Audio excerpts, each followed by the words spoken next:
This actually starts going here, which it will soon, hopefully. There we go. Didn't really expect that to change all that much. Whoops, I didn't mean to do that either. But that's okay, I can fix that too. Just like this. There we go. Whoops, wrong thing. Okay, I keep hitting the wrong button. My goodness. No, no, no. There we go. There we go. Alright. So, I don't imagine many people will be here at the moment. In fact, I doubt just about anyone will. But I do intend to upload this to YouTube later. This is something I have been saying I was going to do for a while, and I was just thinking about things I could do that are nice and relatively relaxing at the moment, and this just kind of came to mind. Very late, even for me. Basically, I was debating, you know, if I wanted to go farm some gold coins in Paper Mario 2, or maybe get a mission done in StarCraft 2, or maybe get some more attempts down on the games I intend to speedrun. I was actually going to pick up Super Mario World, to be honest with you. But then I realized that I probably should go ahead and relax my arms right before the end here, so to speak. And I decided I would go ahead and do this. Like I said, something I've been debating doing for a while now. I shouldn't say debating, it's something I've wanted to do for a while now.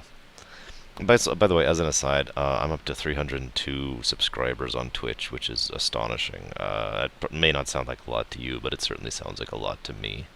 So thank you very much, all of you, for continuing to watch this. Hopefully, you'll find this as enjoyable as I have. Now, there might be a bit of me talking and explaining here. I suppose the word duh comes to mind. I hope you don't find that too intrusive, since I do intend to, you know, explain what I'm doing as I'm going through here. But we'll see how this works out, and we'll see if anybody actually pops on during the course of the night. I'm not 100% sure if the sound is good. I sure hope it is. I don't have anyone in the channel right now to actually test this fact, so I suppose we'll just kind of hope for the best. So, this is actually the first TAS I ever completed. I have done several. Well, okay, that's a total lie. That is a total and complete lie. This is actually the 8th, I suppose, TAS I ever completed. And we'll just go ahead and talk. That's probably good audio-wise. Excuse me.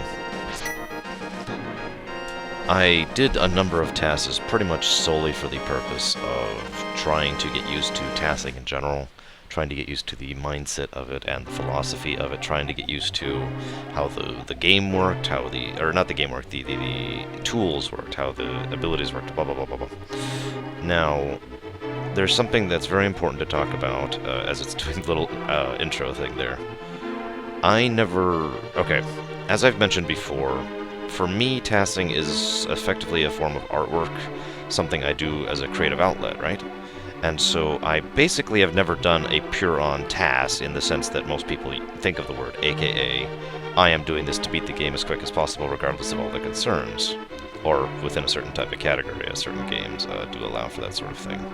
So, I decided to set... what I do instead is I have like a priority list, okay? I go down this priority list, and if priority, 1, that's the most important thing for this particular run. I have to accomplish priority 1. If I accomplish priority 1, then I'll go ahead and look at priority 2, etc., etc. Now, at the end of the priority list is always beat the game as fast as possible. That is always the last priority. I mention that because it is still a priority. It is still something I do, even within a challenge task, which is, what I do. So, is that centered? I'm not sure that is. Hang on just a second. I think it is. Let's shrink it just a little bit, just to make sure. There we go. Alright, anyways. First priority in this game was never get hit. The entire run you're about to see, I do not take a single point of damage throughout the entire run. That may not sound particularly impressive, but I was rather pleased with it. I genuinely did not think I was going to accomplish that, to be a little bit honest with you. Very, very difficult. I'll explain a few specific examples of why later, but let's just say that, especially given every other priority on the list, pulling that one off was kind of a challenge. Priority 2, I like to summarize as being entertaining, right? The general goal here was to be as fun, entertaining, stylistic, however you want to call that, as possible. You know, the overall intent being, I want to entertain. I want to make an entertaining video. I want to take an entertaining movie. We're going to pause that in the background. That's a good thing to pause on. So, Priority 2 was going to be satisfied by using certain tricks or glitches, usually only once or twice, sometimes a few more times, and just generally trying to be as showy as I can. Priority 3 is when I'm trying to think how to put this. I call it the precision goal, okay? Some of you may not know this, but Link to the Past actually operates on a pixel system rather than a block system. In other words, every pixel you can basically move on, and Link's actual hitbox is centered around his center pixel, not the block which he's currently on. Now, that may not make a lot of sense to anybody who doesn't know what I'm talking about, so I do apologize if it doesn't. I don't really have a better way to explain it. It would be a lot easier to show you, but whatever. Point is, whenever you go in through a door or going through a corridor, and anybody who's played this game knows what I'm talking about as soon as I describe it in action, you will try to go through this door, and if you are not immediately in the middle, because Link is exactly as wide as all the doors in this game, if you do not go right in the very, very, very middle of that, if your pixel is not in the very center of it, the game will nudge you, left or right or whatever it needs to do in order to make you fit through, right? So third priority was not only to make sure I always made it correctly for going out through every door in the game, but also through all the little corridors and sections, all that fun stuff. That probably doesn't sound particularly difficult or interesting, but it took most of my reloads in this game were me satisfying that goal. And on top of that is the fact that I had to satisfy, well, for example, sometimes I'm going across a room and the actual area I'm supposed to go into is, I don't know, a screen and a half north of me. And so I have to go up, turn on the dash, and zoom across, 2.5 screens, and pray I'm on the exact pixel I need, because there is one pixel, which is actually where I need to be in order to actually make it through that door. And so there was a lot of reloads on my restates to get that precision goal. That precision goal also applies to something else. I wanted to have, at the end of the game, no bombs, no rupees, and no arrows. I actually failed at this. I mentioned before that I don't like using memory reading and RNG manipulation, and I don't. So I accidentally got literally, I believe it was 11 rupees that I didn't mean to. And that completely threw that goal off, because there was no way to dump those 11 rupees without just being silly about it. So that goal got modified. The end goal, therefore, was to have 111 rupees, 0 bombs, and 0 arrows by the end of the game. Make it nice and tidy, which I did succeed at. Very happy about that. The second to last goal, I know, I'm almost done here, really, was to use the sword as little as possible. It is actually possible to do a completely swordless run in Link to the Past. Hello, Junix. My goodness, I was starting to think nobody was ever actually going to come on while I was doing this. Nice to see you. I was all lonely, man. A completely swordless run is basically possible. You have to do a trick to bypass getting the sword at the beginning of the game, and then you have to get it for a particular segment about midway through. Then you give it to the blacksmith and don't pick it back up, and then you go do the rest of the game, and then you pick it up from the blacksmith and beat the game. I decided after careful thought not to do that, because that's the kind of run that really does have to do, you really have to do that by itself completely. And I had no interest in actually dedicating all of my tasing efforts just to that. However, I do use the sword as little as possible. And of course the final goal was to be as fast as possible. So, with all that explained, Ojunix, you're awesome. I'm glad you showed your support. Even though there's basically nobody on here. I don't think anybody's actually going to watch the stream. It occurs to me what I should have done is actually not stream this. In fact, if nobody else shows up soon, I'm actually sincerely debating stopping the stream, and I'll do this a different way. I'll just use this to output a video file, and I'll upload that to YouTube. Might be a better way to do this. I don't know. I'll debate that in a minute. What do you think, Ojunix? You're my only guy right now. What do you think? Should I just do that instead of streaming this? I just felt like doing something kind of relaxing before I went to bed. Because there is nobody on. Or I could just actually stream something else, but again, that would be kind of pointless because there's nobody on. I mean, Case now is here, and that's awesome.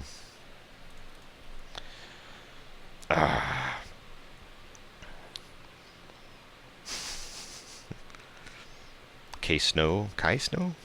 Anyways. I don't know, what do you guys think? Should I go ahead and abandon the stream and just punch this out as a video? I'll have to repeat everything I just said on the video, but whatever, I can do that. Kai-Snow? Kai-Snow. Kai-Snow. Is that right? Because I keep looking at that case now, but, you know, that's probably my strange dialect coming in the mind now. Okay, Kai-Snow. Kai-Snow. Kai-Snow. I can do it. I swear. Anyways, what do you think? Should I bother streaming? Should I just give up and say screw it? And stab myself in the chest a million times? God, is it really already Thursday?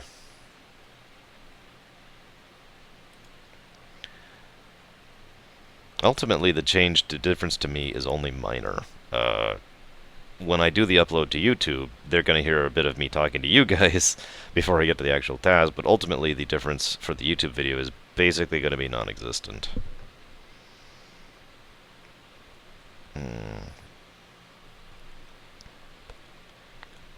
Because I'm just going to talk about the TAS while it runs, which is something I've been wanting to do for quite a while anyways. I've really been wanting to show off this TAS and actually get it out there. It's one of my earlier ones. Hey, Stuart Goose. No, I'm not playing Ojunix. In fact, here, let me just really get the point across. This movie is 1 hour and 37 minutes long. It is 349,192 frames, with a re-record count of 6,121. I am, as I said before, this is not my first TAS. This is just my first quote-unquote professional TAS, the first one I'm really proud of. The first one I really pushed out there with joy and happiness and all that fun stuff. This is me. I already described, for all of you on YouTube, I already described my priority list earlier. There are a few tricks to explain on the way. I guess I could just best do it by just hitting go here. So I suppose I'll just hit go here. This is sort of impromptu, Stuart, to be honest with you. I felt like doing something before I went to bed that was relatively relaxing. As usual, even though it cost me a few frames, I decided to rename my character Ganon. Because I always name Link Ganon. That is such a long-standing tradition for me. By the way, I am intentionally turning it off, but there's the frame count, which I do actually use to extensive degree when I'm actually tasking, and the input display. I will not be turning on the input display because it's actually kind of useless for you guys, especially at 15 frames per second. I'm having severe throat issues. Well, actually, it's more complicated than that. So there's a good example of what I was talking about with the door thing, going straight through the door, no issuant, no problem. I'm also rather pleased with the route in this run. From my understanding, this is apparently a rather common route. Shrug, I guess. But I'm proud of it specifically because I didn't actually get any help in making it. This was just me laying out the route I wanted to use in Zelda Link to the Past. And it is specifically designed to be interesting and it kind of make a few people go, huh? Because as I mentioned, my second goal, my second priority in the priority list, was to be entertaining. And one of the ways I really like to do that is to be a little bit unexpected from time to time, or at least that was the idea at the time. I showed it to a few of my friends, and they were actually genuinely surprised by a few things I was doing, so I think I succeeded. Stuart, this is Zelda Link to the Past, which is either the first or second best Zelda, in my opinion. Kind of depends on my mood at the time.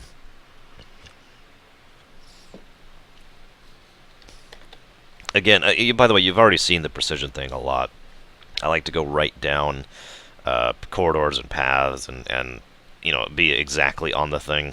You guys can probably see what I mean by the pixel to block thing. Instead of everything being block or panel based, it is all pixel based.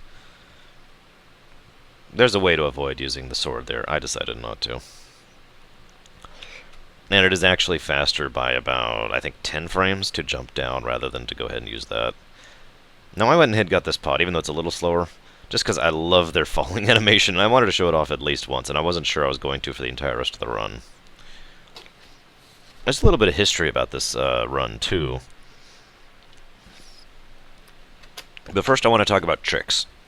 Like I said, goal 2, show off, right? Be as fancy as possible. Well, I just got the boomerang. I like to use the boomerang for a lot of fancy tricks in this game. It's actually funny because you can't even tell, but I actually had to wait there for several frames before that key would hit, because otherwise I would go through the door before the key would go through with me. But getting it so it actually hit on the frame I'm going through the door, I don't know, I just think that looked really cool. You know, just, yep, don't mind me. Oh, by the way, one of the things you'll see often is I'll do the backwards walking thing, because it just amuses me to watch Link do the whole, oh, what do they call that? The Michael Jackson thing, you know? Moonwalking, that's it. And again, using the boomerang just to show off a little bit. So, there's a bit of history behind this run. Like I said, this was my first professional run. This was also actually the very first run I ever attempted. Oh, by the way, I'll explain that trick in a bit. What you are watching right now is literally the first TAS I ever made. I know I completely I know I completely said that contradictory-wise earlier, but basically I tasked right up until I got out of this tutorial dungeon through the sewers or whatever, and then stopped. And I basically lost that file and all the files therewith, and so I went off and started working on a bunch of other games to get used to tasking, like I said. And I always intended to come back to one of the big projects, which is Chrono Trigger, Secret of Mana, Link to the Past. Those are the three big games I really wanted to task.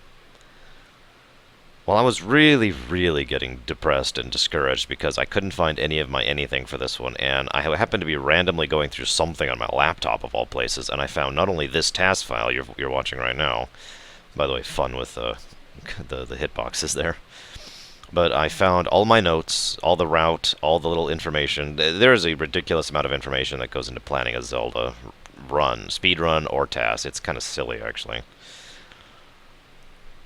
So I was really jazzed to find all that, and I sat down and was like, yes, I actually get to finish this one, and spent a couple months off and on working on it. And if you look at me really weird, like a couple of months, try to keep in mind that when you're making a task, you're usually doing it at the frame level, as in frame advance, frame advance, frame advance. So it takes a while to get through even like a single room, which sometimes would take me a half an hour or better to do a room.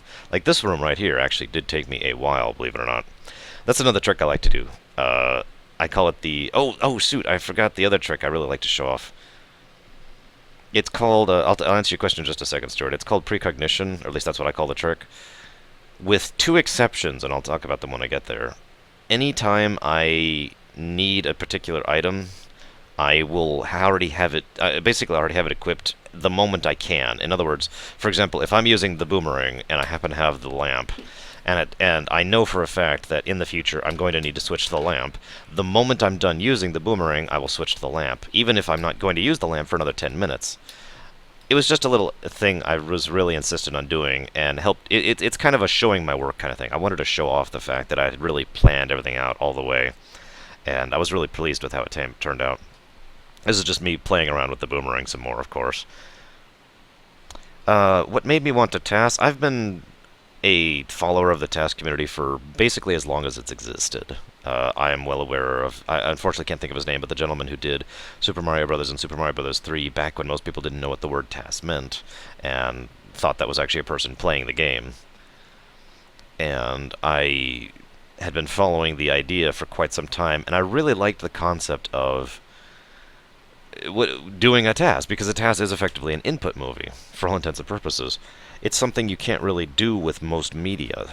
You can't take a movie and... Well, okay, you can, but you can't effectively take a movie and splice it together to make a different movie, to make an entertaining movie. Obviously, I am lying because you can do that. But my point is, the opportunity to take a video game and make a piece of entertainment based, of this video game, which is what a TAS is doing, at least in my opinion, was just such a fascinating opportunity that I couldn't bring myself to pass it up. This is the kind of thing I used to do in UMS maps in StarCraft, or custom maps in Warcraft 3. I would do cutscenes in the engine because I could do that. It's the same general appeal to me. Now I'm going to go and explain the wobbling trick. I've already used it several times.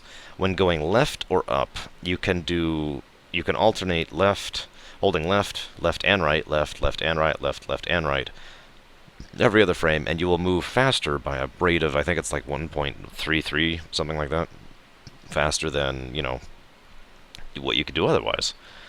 It is sometimes faster to go diagonal, and it's sometimes faster to go to just dash. It really varies, and I'm not going to bore you with all the math that is involved. Figuring out what is fastest to go in what direction is actually quite complicated, but there, right there, you can see that was clearly faster of just going straight left. I felt like showing off here.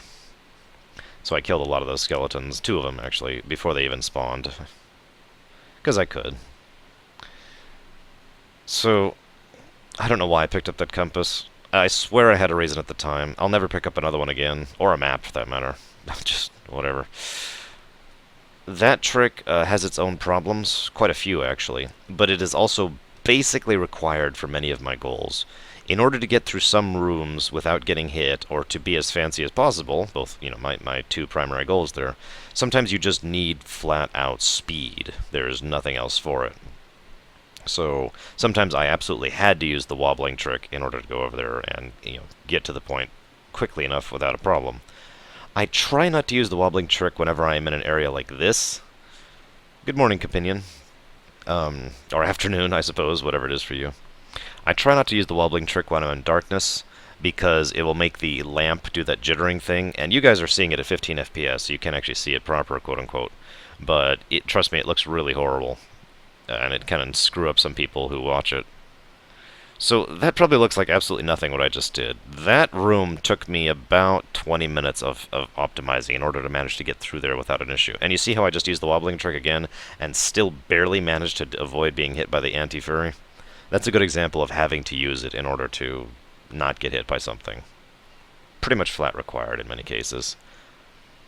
You'll also notice I'm being very picky about what I'm picking up, because I do need a few arrows for this dungeon.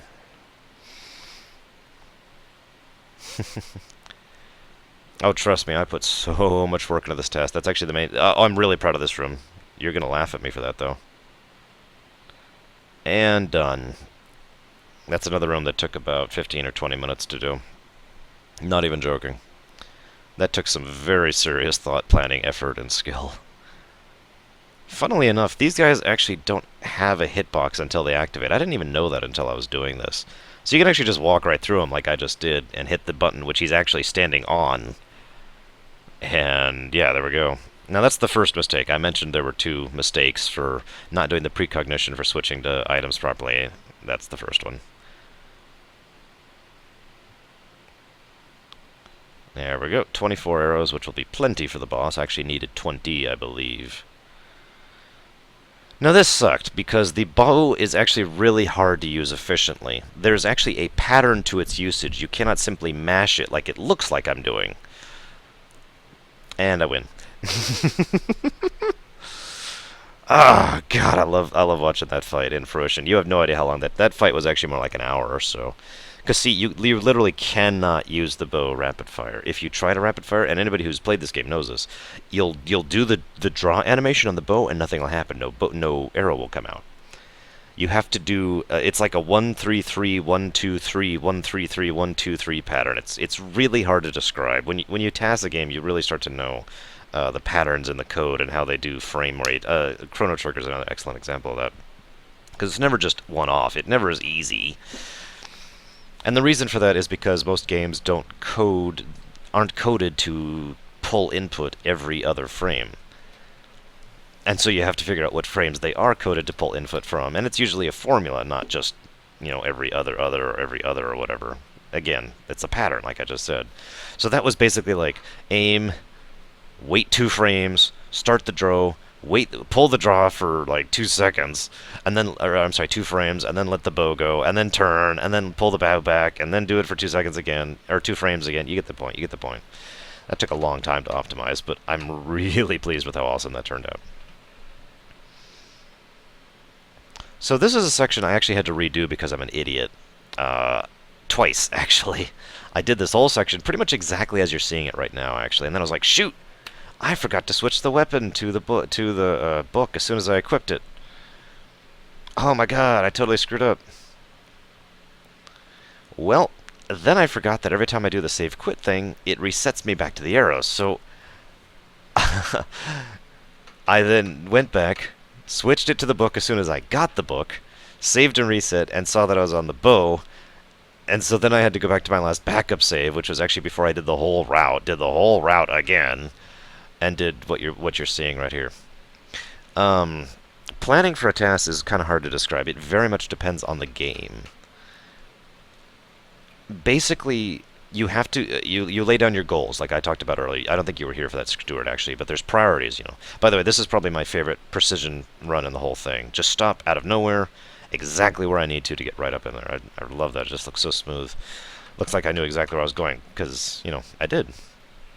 You figure out what your goals are, your priorities are, and then you map out, okay, well, in order to accomplish this, how do I play this game? And then you say, okay, well, I'm going to need this many items, I'm going to have to do this at this order, I'm going to need this on this boss, and so forth and so on. To put it nicely, there is a ludicrous amount of planning that goes into tasing. That's actually one of the features thereof that I like the best.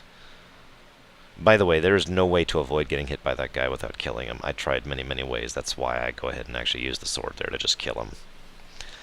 So, I really cannot Hi, Mr. KJ. Nice to see you. Yay, there's people here. I really cannot overemphasize how much planning goes into a TAS, especially a game like any Zelda or any Metroidvania type game. You do a TAS for a game like Mega Man X, there is some planning involved, of course there is, but not too much, all things considered. If you do a TAS of a game like, say, Final Fantasy or any RPG, then the amount of planning you do skyrockets exponentially. The document files, plural, that I had for my Chrono Trigger TAS, I think, and by the way, these are just plain text documents, totaled up to something like 2 megabytes, which may not sound like a lot, but seriously, anybody who knows what I'm talking about can understand the severity of what that means. There is so much to plan. Now, I'm not actually necessarily picking up those arrows because I need them, even though I will. I was mostly picking it up so that my route out is very smooth. Watch this, just right over, down, stand on the thing's head. That wasn't quite as smooth. You'll notice that if you were paying attention, you saw the nudge thing I mentioned earlier. But I did that on purpose so I could do the initial dash on the statue's head, because that just amuses me watching that. You'll notice we're almost through Dungeon 2 already, by the way. As I said, despite everything, speed is still one of my goals when doing a task, and I do actually want to be basically as fast as I can while still accomplishing all the other goals I have in mind. Which is why I just plow through rooms like I do. Actually, here we go, Stuart. I got a good way to answer you. Someone once asked me, 1 hour and 37 minutes and something seconds. Actually, I don't remember the exact time, because I didn't care that much, to be honest with you. The time I just gave you actually includes the ending, so it's a few minutes earlier than that. Look at that! God, that was... It's really hard to do flames properly like that. You have to move to the direction you want to do the flame in. At the same frame, you're doing the flame attack itself. But you have to do that 2 frames before you want to do it, if you understand what I mean. Whatever, let's just beat this boss. This is actually a really frustrating boss to TAS. The reason why is these snakes will change where they will pop out and where they will move based on your input. So it's very hard to predict where they're going to come from, because anytime you watch for them to come out and then try to predict it, and then move accordingly in order to where they came out last time, they won't come out that time because your input has changed. Do you follow me? Very frustrating boss to do properly. Excuse me. In any case, someone once asked me, how is planning this work?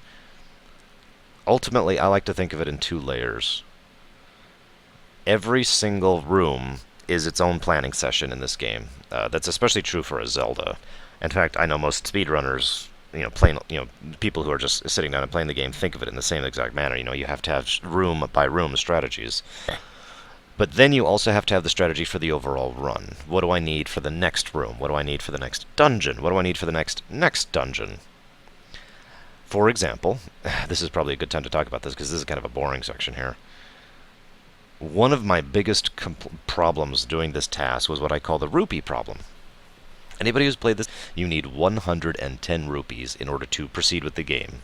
There is literally absolutely no way around that outside of severe bugging, which I don't even know how to do. In fact, I'm not even sure anyone's ever actually succeeded at that. Excuse me. So, 110 rupees, absolutely required. If there was a certain point in time in the game where if I had not gotten those rupees yet, I was going to have to make a detour of something like 45 seconds, which may not sound like a big deal, but when you're doing a task, 45 seconds of a detour is monumental. It also doesn't help that it would have taken forever to do in real time, and go to a little side area to pick up some rupees. So I was very much just on edge this whole run, all the way up into the point you're seeing now, and into the future some too, because you'll notice I only have 62 rupees.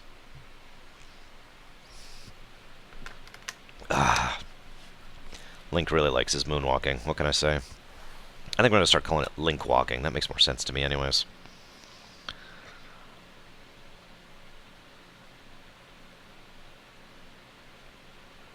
One of the things I'll never get tired about Tasing is the showing off nature of basically always looking like you know exactly what you're doing. Good morning, Mr. Fix-It. I mean, obviously you do. You always do know exactly what you're doing. That's kind of the point of a TAS. But I just like seeing it in action. One of my favorite tools for many of the dungeons, and you'll see this in the future as well, is using... Oh, that was such a hard run to line up. Is using the warp mirror to really burn through a level very quickly. Rooms like this I hate. I'm actually doing the hover trick there. I'll explain that later when it really becomes relevant. Rooms like this I hate because the only thing you could do is nothing, basically. And I always run out of ideas, so I'm like, okay, I'll hover around, I'll hit some guys with some boomerangs, I'll just kind of dodge guys by hitting myself on the wall, I'll hit them with the rebound of the boomerangs, I'll hit them at point blank with the boomerangs. You know, I just kind of run out of ideas after a while of what to do with these things.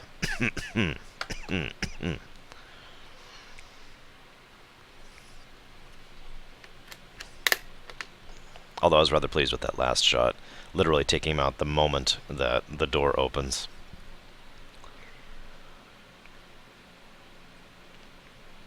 And again, immediately using the mirror. Love that.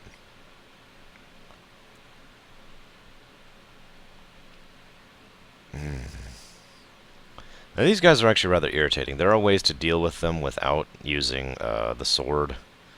They are frustrating and aggravating. I was rather glad I got the bomb, though. I needed that for later.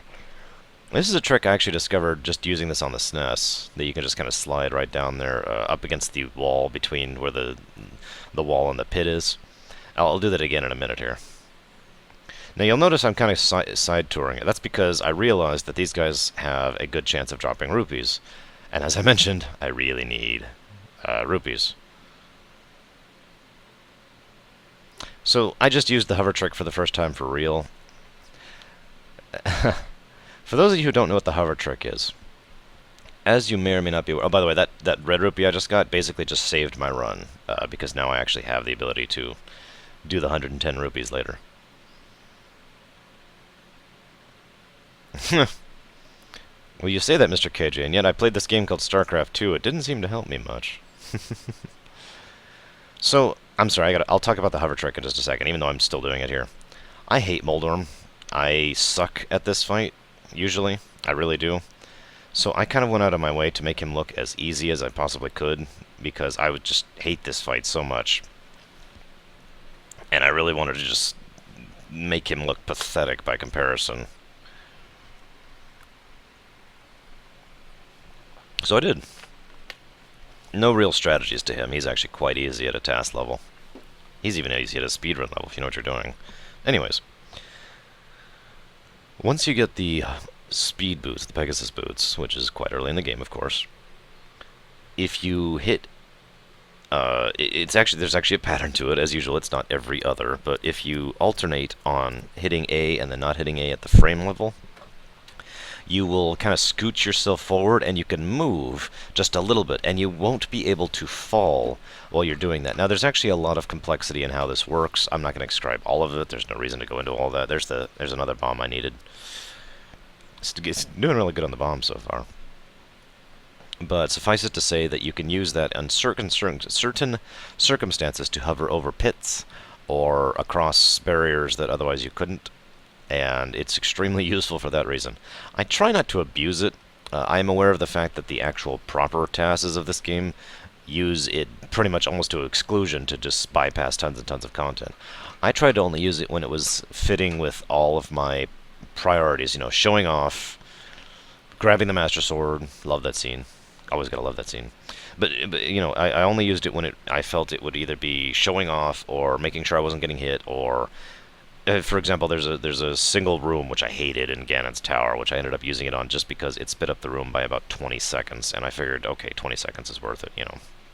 Excuse me. Ah, there we go. So we're almost done with the light world, if you've been paying attention. And yeah, I knew those 5 rupees were there. I've always known those 5 rupees were there. I'm now at the point where I only need 10 more rupees in order to make this work. I was reasonably certain I would be able to get 10 rupees within the castle. And by reasonably certain, I mean I was like almost certain, almost positive. So you'll notice I just kind of risked it. Because the spot I was going to go to get rupees is actually in the light world. So if I was going to do that, I should have done that before I actually came here to the castle. If I had been playing a true swordless run, that moment you just saw there would have been the first time I'd actually used the sword in the game. Now these enemies are actually kind of hard to show off with, to be a little bit honest with you. There's 5, by the way, immediately. Possible, but irritating. I'll never pick up hearts unless I can avoid, or, you know, unless it's incidental too, because I'll never need them. As I mentioned, I will never get hit in this run. Oh, this room was such a pain. I had to redo this room at least 12 times.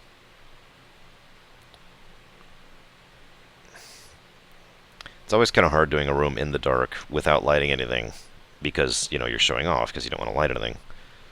And there we go, 110 rupees. Bam! I am good to go for the monkey. You really have no idea how much of a source of relief for me that was. Oh my god, have I had this set on mute this entire time? Have I seriously? Oh my god, I'm such an idiot. I may have to actually redo this. I can't believe I've had it on mute this whole time. Oh my god, why didn't anybody tell me?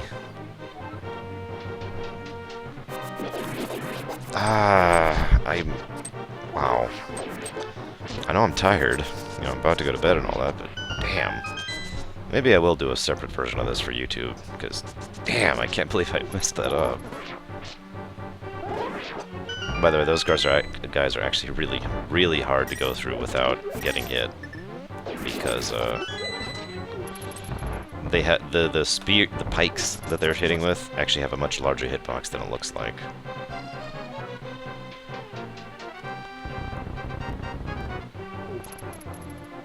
I can't believe I had the sound off. I don't even notice. Of course, I had no way of noticing. And the reason I noticed is I pulled up the thing to see where my timer was at. Whatever. I think I will do a different version of this for YouTube.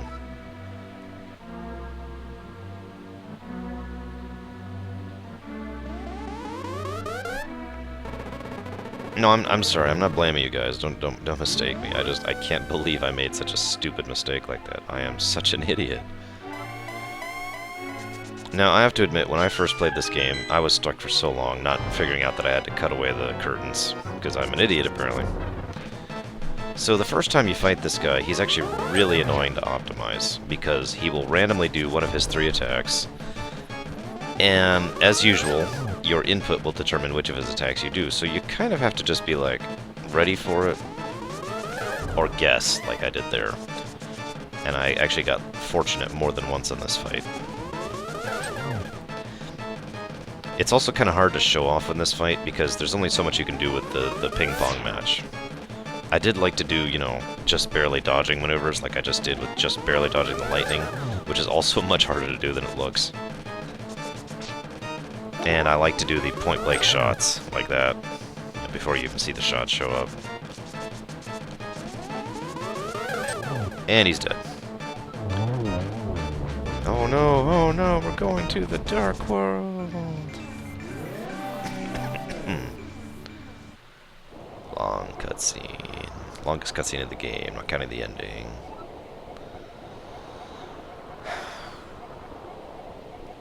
So, there are actually several routes possible through this world. Quite a few, actually, depending on how much you're willing to glitch and crush. I want to mention something, though, because I was going to talk about it earlier. You have seen me do the backwards walking and the wiggle walking, as it's called. There are certain doors and staircases where if you backwards walk or wiggle walk through them, the game will not actually know where to put you. And so it will either put you somewhere where you're stuck forever, and you have to reset the game, or, you know, reload a save state, or it will teleport you somewhere else, which happens to be similarly connected. The current actual best any % time for this game involves doing that through a staircase in the very first dungeon, walking to the last boss room, walking through the last boss room, and then into the Triforce room. It's actually kind of really silly to watch. Obviously, I do not do that route. In fact, that was actually a huge problem for me because I had to go out of my way to avoid having any glitches like that happen across my run. That's one of the reasons why you'll see me backwards walk all the way up to a door and then turn around to enter it. It's just to make sure that sort of thing doesn't happen. Excuse me. You'll also notice those 6 rupees I mentioned earlier are now just staring at me in my inventory, laughing at me. But whatever. Here's your 10 rupees, stupid monkey. Who knew monkeys loved rupees so much, huh? And here's your 100 rupees. If there's a way to skip this without doing the, you know, skip everything glitch I just mentioned, I don't know about it.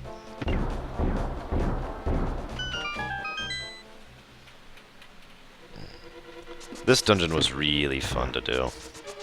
Mostly because I usually don't actually like this dungeon when I'm playing through here. Well, you'll see what I mean. I don't want to give anything away.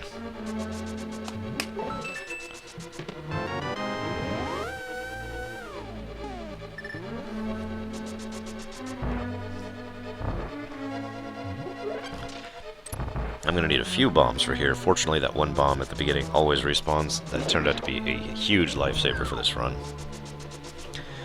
Now, when I first did this, I had a lot of longtime Zelda players ask me, why did I toss the bomb over there?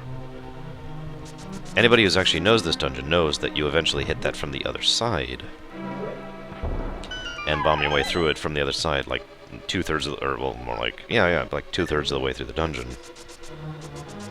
So they were like, why are you bombing that now? There's like no point in that. And then we get the boss key really early on. Well, relatively speaking. We won't even use it for a while. Because we got one more thing to do first. Regular keys, zoop! One of the other things that route planning is really advantageous for when doing a Zelda game is you have to understand that you don't necessarily have to do the game the way it was intended to. And so you don't always need all the keys, you don't always need all the treasures, etc., etc. And you don't have to do, as the second time, I really used the hovering trick to great effect. You don't always have to do the dungeons in the order they're supposed to be done in. Now this trick is a lot harder to pull off than it sounds, or looks. That trick is really, really hard to pull off. I'm not even sure it can be pulled off anywhere else. But that saves such a huge amount of time, it was absolutely essential. And I just like the way it looks. I remember the first time I showed this off to a friend of mine who plays this game extensively and was just like, what?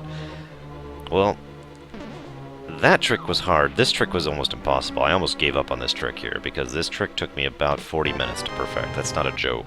40 minutes of trying to make that happen. And I just completely bypass a huge chunk of the dungeon.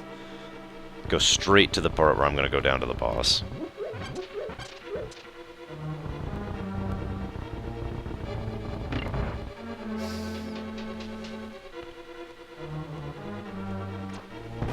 These guys are fun to kill, because they are fully manipulatable. They will always move in exact opposite to your input.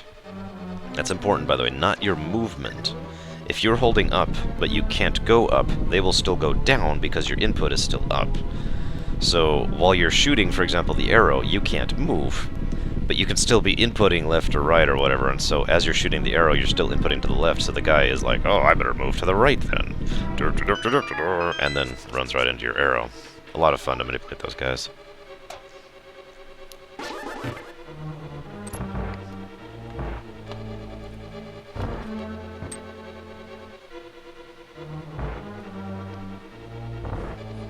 Now this room I've actually done with the boomerang. You may look at me like you're crazy, and I can understand that sentiment because that room is insane to do with the boomerang. It took about 30 real seconds. In other words, as you're watching it real time, it took about 30 seconds to go through that room. It took something closer to like, I think it was like a 50-minute run in order to actually make that happen. Now I got really bored on this fight doing the rebound thing, so I decided to go ahead and use one of the bombs, which I had a spare of anyways, to go ahead and do a little bit of extra damage to his face, just because I was just like, ah, this is boring.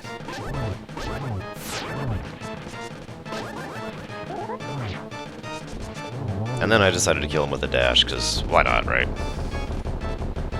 And then I just like hanging out with the spikes to show off the fact that they don't actually hurt after you beat the boss. It's really funny to me. The moment you beat the boss, the spikes stop hurting. And yes, I like to do that little trick. That's something I did on the SNES too. If you charge up a sword attack and you let it go right at the right moment when you pick something up, the circle swirl thing will go around you anyways, and you'll be like, yeah! It's a little trick, but it's one of those things I always like to do back on the SNES, and I like to do it here as well. Because of you, Ganon, because of you, I can escape from the clutches of the evil monsters. Thank you. But because Ganon, boss of thieves, wished it, the world was transformed. Wait. Nah, never mind. Best not to think about it, huh? So, fun fact, this is the first Zelda that really had anything like a real story. I mean, Link's Awakening tried. Actually, Link's Awakening was after this, wasn't it? I don't remember. Anyways, Zelda 1 and Zelda 2 basically didn't have a story. And then Link to the Past came around and was like, hey, guess what? Story. And people were like, oh my god, there's a story to this game. And basically every Zelda since then has actually had a story. So, thank you, Link to the Past. You're awesome. As several of my viewers have commented on as well, this is one of those games that has really managed to keep its aesthetic for a really long time. Even today, this game does not look bad to me. It still looks aesthetically pleasing, you know what I mean? Or maybe you don't, maybe you think this game looks awful. But you get the general premise at least.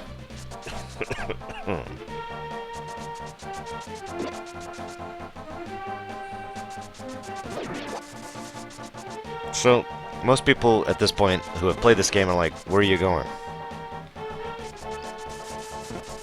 Because you're supposed to go to World 2 next. I'll take that as a compliment, Mr. Fix-It. So he gives you the shovel. This shovel is literally only used for one thing ever that is useful. Finding the ocarina. Which happens to be right here. Put myself right where it was going to be. The kid finishes playing it. Now, at this point in time, I had a choice to make, and I let several of my friends decide whether or not I would be doing it. I'll answer you in just a second, Stuart. Ultimately, this is only a grand total of something like a 15-second detour, which is actually really good given all things considered. But the ultimate question was, do I bother getting the butterfly net? For anybody who knows, you know why I was trying to get it. I'm not going to say anything else for anybody who doesn't. The catch with getting a butterfly net is you have to have a bottle. Now, ironically enough, there is a bottle right here. Now, that may not... If you're like, well, why is that ironic? Well, that room has the bottle, and this room has the butterfly net. I know actually a lot of people who didn't even know that back on the SNES and would go get, you know, the one you have to pay for, or the one you have to do the chest minigame for, or whatever. Yeah, anyways. Tonight, I have no idea, honestly, Stuart. I'm not even sure I'm going to stream. I try not to promise to stream, especially when my throat's giving me issues. But, I might stream tonight, sometime. I don't know when. I got nothing. Probably late-ish, like around when the baby goes to bed, which is when we started streaming today. My today. This is still my Wednesday. So, yeah. Late-ish is going to be my answer to you, Stuart. As usual, rooms like this always make me laugh because of that goal of not getting hit, which always makes it so much more difficult. Those guards are much harder to avoid getting hit by than it really sounds.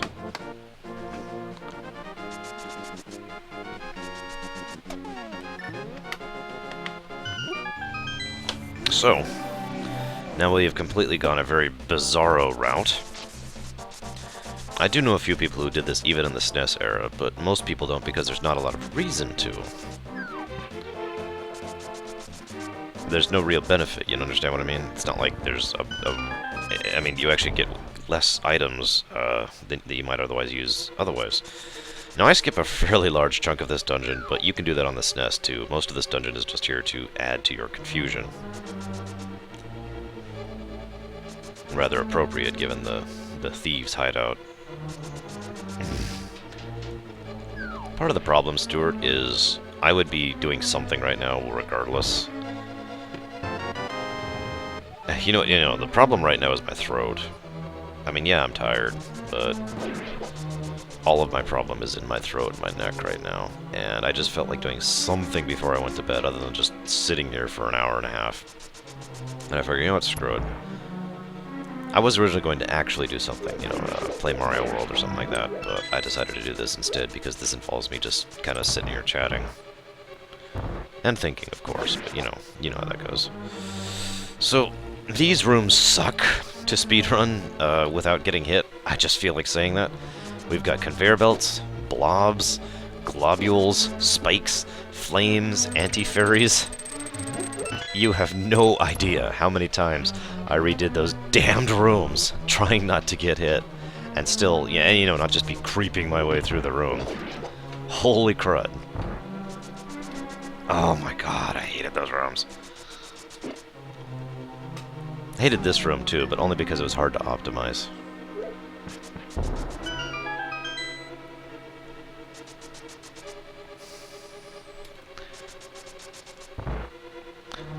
This boss is also the hardest boss from a TAS level, and that probably says something. Most people consider this the hardest or second hardest boss in general. I'm going to go ahead and start explaining why now, because there's kind of a level of complexity to it. Like I said, absolute priority one. The one thing I refused to never compromise in the entire run was I would never get hit. The whole run. Not once. So, while fighting this boss, anytime you hit him, you know, a successful hit, mind you, get the chest. Oh, I guess I'll talk to her. She's pretty fast. Anytime you hit him, you get knocked back. You basically get bounced back, actually, would be a better way to put it. And it doesn't... How do I put this? You don't have control of your character until you're done being bounced back, okay? So you actually cannot do anything about the fact that you're being bounced back until that you've retained control of your character, right? Does that make sense? So you have to hit him, but you also have to then plan exactly how you're going to take the bounce so that you don't get hit by him again while you're incapable of controlling your character. And oh my god, that was just a nightmare and a half.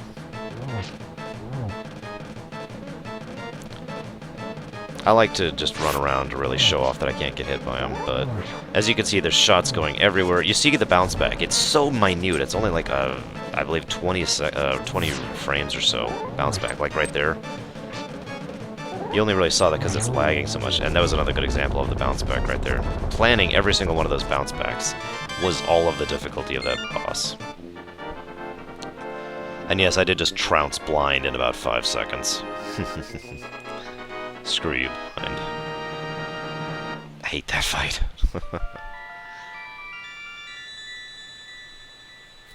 Let Mr. Fix-It.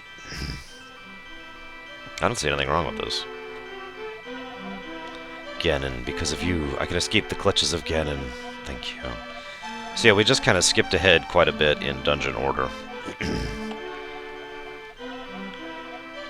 And, Again, you may be like, why? Well, in my opinion, it's more efficient to get this sucker and the next sucker, and then skip over to the ice tower before actually going forward with... Well, okay, you'll see what I mean, you'll see what I mean. It'll all play out. This may actually not be the fastest route. I freely admit that. Okay, I'm rather pleased with this bug. You can actually throw a bomb into a building if you do it just right.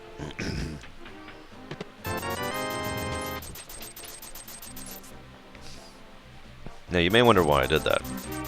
Because that was 300 rupees. It's like, what the hell? Well, I'm going to need 500 rupees, if you'll recall, in order to get the flippers. And we go ahead and get this done pretty much right now in order to get the upgraded sword. The upgraded sword is pretty much required for just about everything I'm about to be doing. There's just too many bosses and too many enemies that otherwise have way too much health. So I needed that increased damage. So, you get them in, you leave. Go back in. Please temper my sword.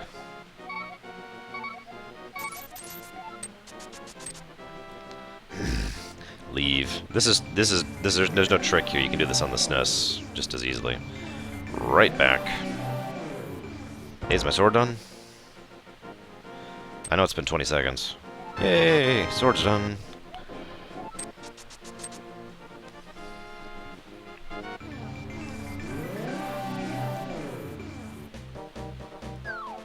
As usual, jumping is a little bit faster than taking the stairs. So, now that we've got the better sword, let's go do the dungeon I usually hate doing. Oh, no, we gotta do one other thing first. That's right. Because, like I said, we need 500 rupees in order to get the flippers later.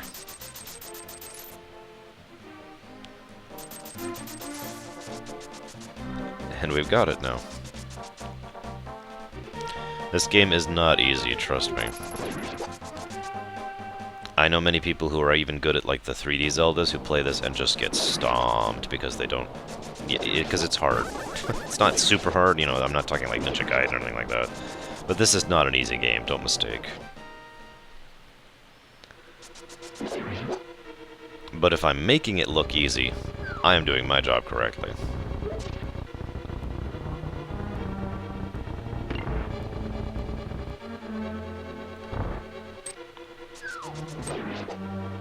I love that trick too.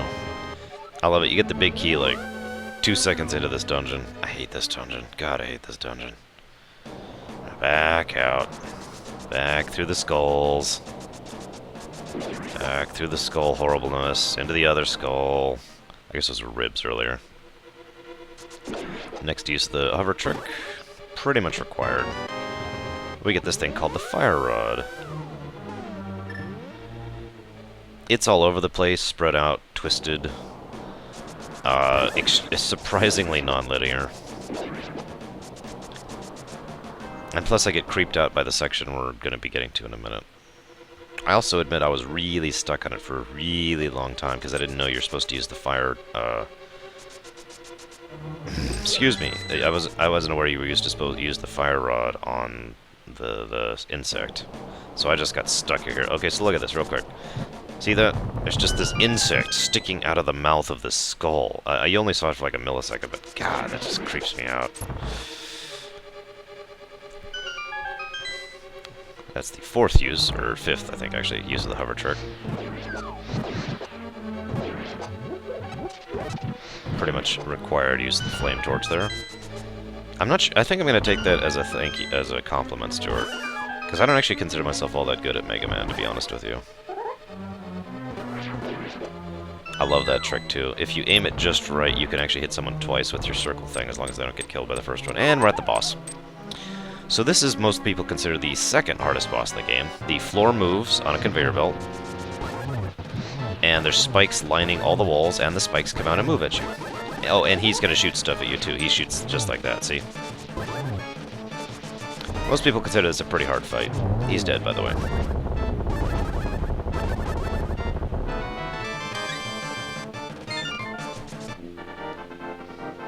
If there's one part of this game I'm really proud of, it's the boss fights.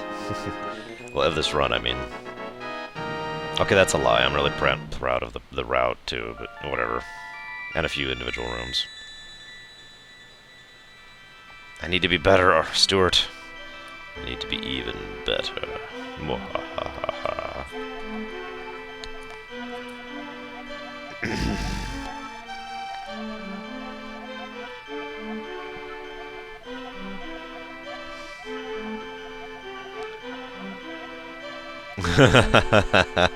That's awesome, Mr. Fix-It. I know what you mean. My mom never actually let me stay in from school, but what she'd do is she'd let me leave the console on while I was at school. Which I always was really worried about, because it's not exactly good on a console, and it could just freeze up or whatever, but, you know. And then I'd come back and be like, ah, alright, let's do this. I did that with Ninja Gaiden, too. The first one, back on the NES. Of course, I was kind of... Yeah, anyways. Alright, so clearly now we're finally gonna go to Dungeon 2 and get the hook shot.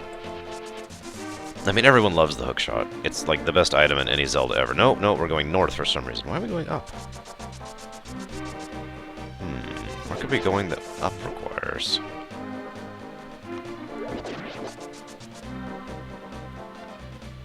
By the way, when I talk about room-to-room strats, I kind of mean that on the overworld, too. Like, okay, for this... Any time that the screen does this thing right there, that's a new room as far as I'm concerned. Well, thank you, True APM. Am I saying that right? Yes, True APM. I am saying that right. I am trying to make it look easy. I assure you it wasn't. Holy crap. I mean, wait, I'm supposed to be, like, super arrogant here or something, aren't I? Yes, I'm the best in the world. No, I can't do it. I can't do the super arrogance, guys. I'm sorry. Yeah, that was hard. This section was annoying because in that blue water, if you hit it at just the right angle, you can just kind of walk over it like I do right there, for example. But if you hit it at just the wrong angle, you'll go flying off into the drink and lose a heart, and it's just irritating.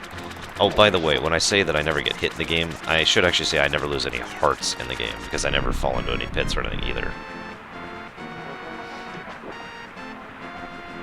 Wahaha, here's some rupees. 500 rupees. Give me my flippers.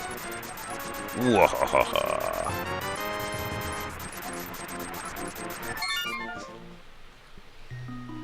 Alright, so now that I've all done that, clearly I'm going to Dungeon 2. Except, no, I'm up here for some reason. Why would I be up on Death Mountain? There's, like, no reason to be here right now.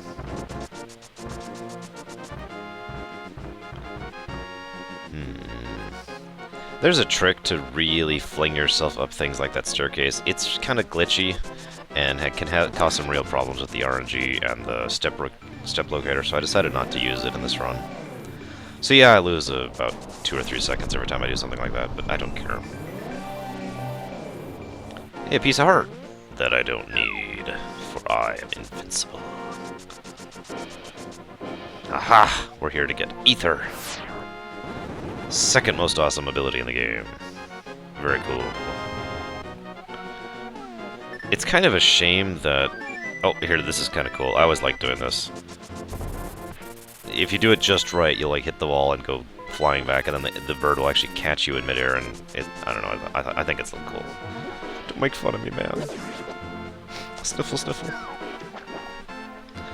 So yeah, I decided, well, I could go to Dungeon 2, but I decided to go to Dungeon 6 instead.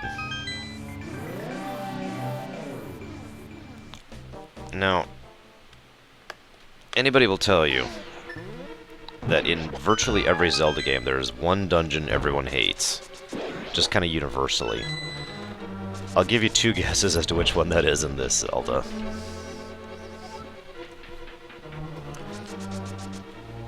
I'm of course speaking from not just personal experience, but the you know, people in person. I suppose if I were to check the internets, it might tell me that I am totally wrong, and that everyone hates another dungeon.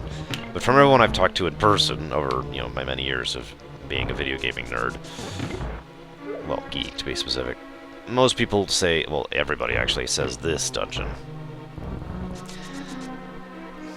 Now, most people don't like it when there's slick mechanics involved.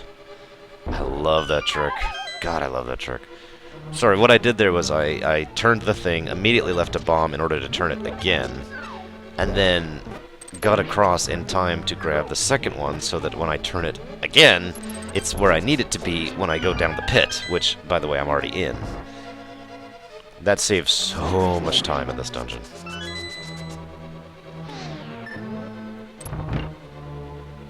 Anyways, here's another perfect example of using the hover glitch in order to just save time, because screw it.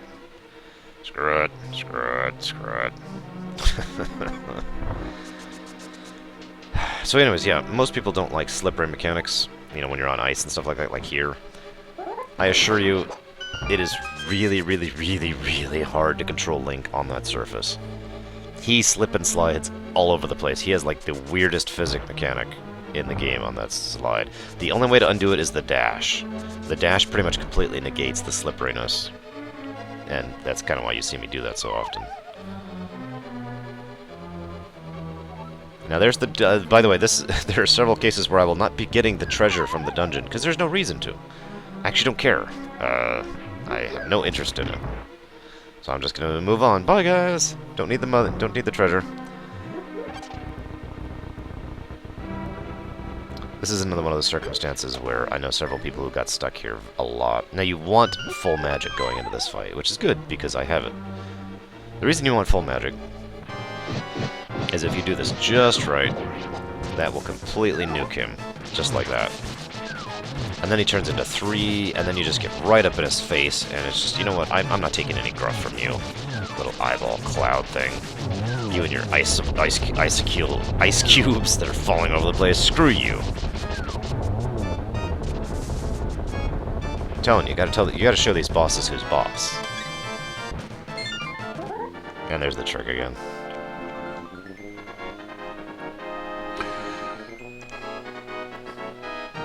Now, honestly, most people I know when they get to that boss just kind of berserker rush it.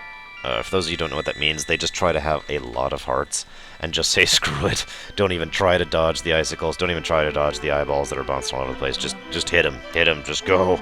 Go. Go. And, yeah.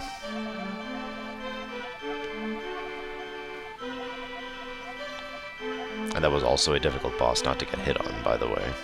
There's a lot of projectiles flying around. By the way, like I said, this is Dungeon 6, so this is the one you're supposed to do immediately, but before you go to the end game. That's why the story she just told, if you were paying attention at all, was like the end of the story. It doesn't change, you know, the Dungeon 2 woman will always say the Dungeon 2 story, so you're supposed to hear the story in 1, 2, 3, 4, 5, 6, 7.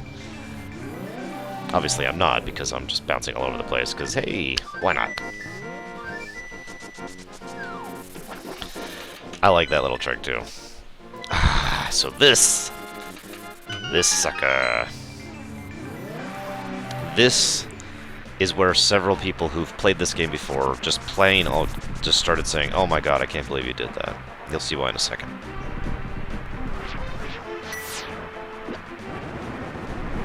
Well, thank you, Terapium. I actually take that as quite a compliment, because you're right, that it takes so much time and effort. It's not like I can just sit down with a controller and be like, alright, completely dominate the game. No, it doesn't work that way. It takes effort, it takes tries and retries and retries and practice upon practice, and that's it right there, that's the trick. You're supposed to have the hook shot in order to be able to get across there, but as you've noticed, I still haven't done Dungeon 2. So I was just kind of like, you know what? I don't feel like doing Dungeon 2. I'm going to keep going. And again, that's basically just to kind of be entertaining, to show off, you know what I mean? I mean, we could do Dungeon 2, I guess. Sigh. When I showed this to one friend of mine, he actually said something along the lines of, "What is your beef with Dungeon 2, man? You just keep avoiding it. When are you going to go back there? Dungeon 2 misses you, man." I was just laughing. Knowing exactly where you're going is especially important in a dungeon like this one. This is one of the most non-linear dungeons in this game. And anybody, I can't explain it properly. I can't possibly give you the synopsis. Just trust my words. This is one of the most non-linear dungeons in the game. There are all sorts of ways you can get through here, and that's a trick I can do on this NES very, very carefully. As you're pushing the block, as the block is being moved, it has no collision, so you can shoot the fire right through it, rather than having to move all three blocks and then actually move in. You follow? Kind of hard to pull off, but very worth it. I think I'm thinking of the wrong dungeon, actually. Yeah, I am. I'm thinking of the wrong dungeon. My bad. This is not the non-linear dungeon. There's another one. What is that dungeon? Have I not done that one, too? Nah, whatever. Or am I thinking of the right dungeon and I'm just an idiot? Because I can't remember right now. I'm a little tired, admittedly. I swear it's this dungeon.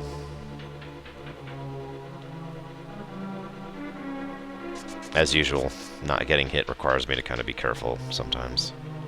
Oh god, so this... Okay. This is hard even at this level. Getting around here, speeding across, and then getting up in time to avoid that is much harder than it looks. And I was right, this is the dungeon I was thinking of. Yeah, okay, so yes, this is the non-linear dungeon. This is like the most non-linear dungeon. I'm sorry. I can verify now. You'll notice I only have enough magic power to basically use the Cane of Samaria once. You'll also notice I'm about to do something really weird, but as I said, non-linear dungeon, and frankly, I really didn't want to go through the rigmarole of the other, I don't know, half of the dungeon or so. So I decided just to skip to the end. I'm being a little facetious. Obviously, there was a lot of planning involved in that.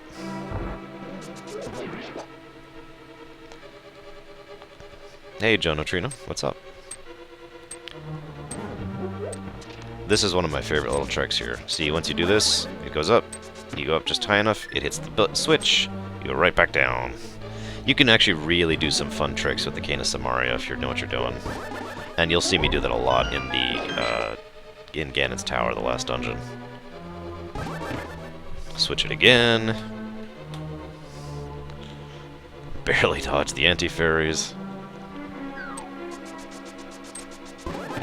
Switch it again, because that's just kind of how this dungeon is. By the way, if you ever get hit by that star thing, it's basically game over, especially for a run where you're trying not to get hit, because the only way to get rid of it is to zone or to get hit. It will not go away otherwise. Now this boss was a pain to optimize. You can't tell, but if I go too far up, I will get hit. That whole upper section of the map actually has collision. And so, if I go too far up on that area, anywhere on here, it will end up causing me damage. Joe Neutrino, I finished this TAS a little over 2 years ago now, I think. Yes, that's about right. Because this was, yeah, this is the first big. I'm really proud of this TAS I finished. Yeah, this is kind of a boring fight, by the way.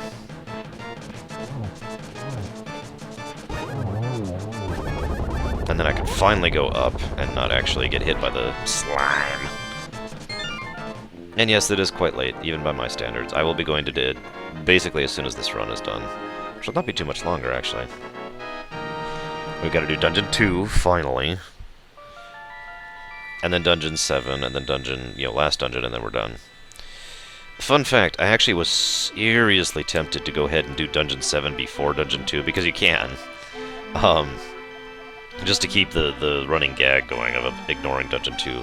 Unfortunately, Dungeon 7 is literally 1, 2, 3 screens away from the last dungeon. And I couldn't pass up that efficiency. That's just... I mean, it's literally right there, so no. We'll go ahead and do this properly.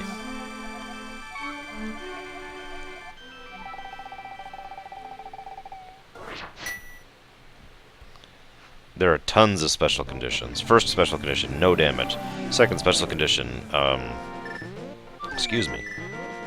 Oh, I love the timing of this. You can just barely get caught. Literally, it's like 2 frames before the warp would have caught you. Anyways, no damage. Show off as much as possible. Be as entertaining as possible.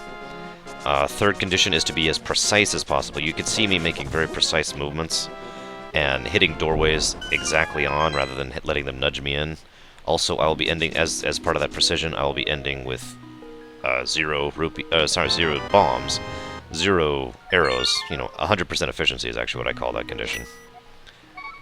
I failed on the rupee thing, but I will be ending with a very specific number of rupees. And, well, I hope so. Okay, because I am on a pain pill right now. And yes, we're finally going to Dungeon 2. Finally.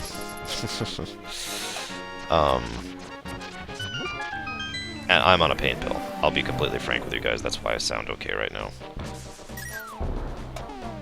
When I'm not in pain, I feel a lot better. It's weird how that works out. Other special conditions. Precognition is what I call the other one, where I want to have the next item that I'm going to use in my inventory already ready to go well in advance of when I'm going to use it. You'll see that a lot when I get to Ganon's Tower. I had to plan out Ganon's Tower so specifically just for that condition alone. And finally, I try to use the sword as little as possible, which you're probably looking at me like, are you kidding me? But in all honesty, I actually use the sword very little in this run, at least as far as I could have. And of course, lastly, special condition, doing the game as quickly as possible. So those are my conditions for this run. This is a pretty good example. Equipping the hammer now. I won't be needing it for several screens.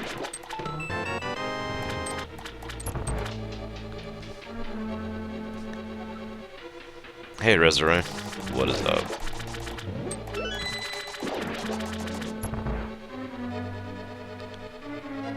That's okay, Jono Trino. I hope you at least enjoy, the run, or the watch, or me, or the music, something. Anything. God, man, come on, just enjoy the run, that's all I'm asking of you, please. I'm begging you, man. I'm being facetious, of course. I mean, I would like you to enjoy it, don't mistake me, but yeah. And then the water fills. I'm gonna bug that out later, too, just to be fun with it.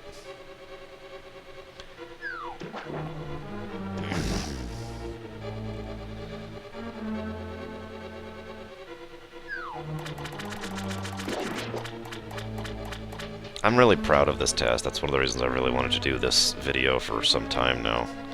And actually put it up on the YouTube channel and whatnot.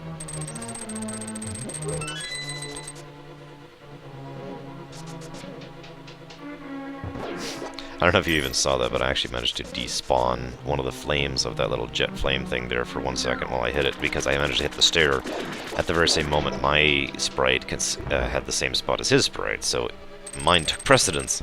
Go figure.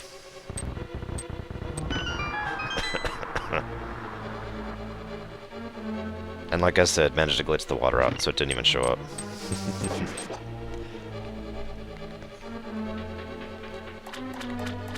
That sounds like a lot of fun, Resurrect. I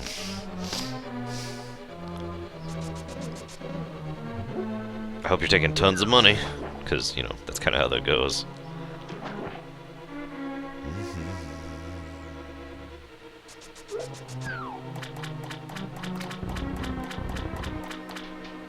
Sorry, I don't have much to add to this section. I've kind of already explained most of the tricks I'm doing.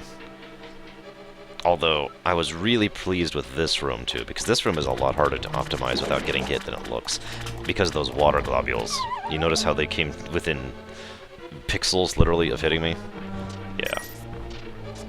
And by the way, you just saw me pick up the very last rupee you will see me pick up at this entire run. I will now end this run with 111 rupees, because, I don't know, I've always liked that number, and it really appeals me to have 1111. I mean, I could have done like 2222, but 1111 always appealed to me more. I did actually go right through that flame. There's... The hitboxes of enemies versus you is actually not as coherent as you might think. There are spots where you can make it through, there are spots where they can't hit you. But ironically enough, that also goes the other way as well. In other words, they can hit you further than it looks like they can in some cases.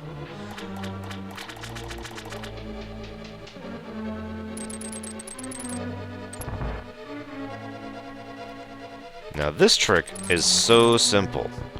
This took me about half an hour to perfect, because you have to hit that, get that. And I don't even know how to explain it. The point was, if you were about 2 pixels too far to the left or right, you couldn't actually use the hookshot there. It would hit the statue instead of the skull and actually pull you across the room. But overall, that saved something along the lines of 10 seconds, and that was a huge improvement for such a minor thing, so I went ahead and spent the time to really optimize that. Or at least try to. There's another section I know a lot of people got really stuck on because they didn't know you could go through the water. At least, you know what I mean. And speaking of water, God, I hate this part. You'll actually see me use that, yeah, you can't actually see it, but I'm using the trick there, the wobble trick, in order to swim really quickly to the left. Very useful. So this first phase of this boss was actually really boring.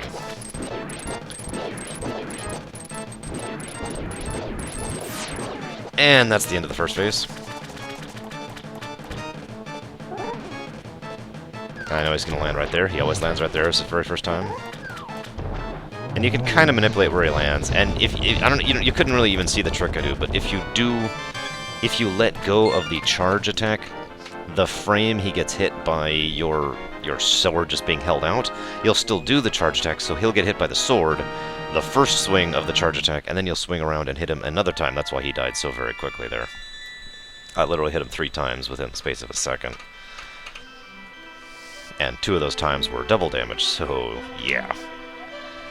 Ganon, because of you, I can escape from the clutches of the evil monsters.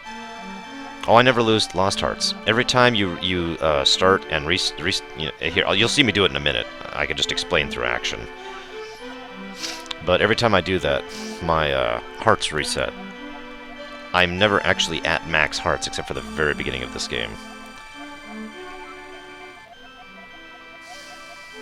Hang on, she's just kind of yammering on here. Yammering on. See, well, okay.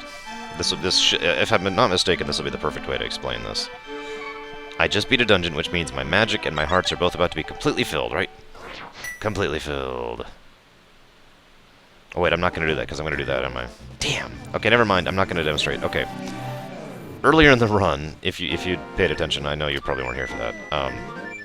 Anytime you start and reset, you will go down a certain number of hearts, so you're no longer at max hearts, and that's just kind of the end of it. So, like I said, I never take a single point of damage, nor do I ever lose a heart in this entire game.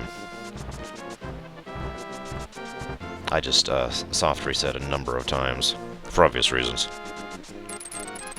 I could have used the hover trick there, but there's really no reason to do so, since I already have the hookshot and it's much quicker.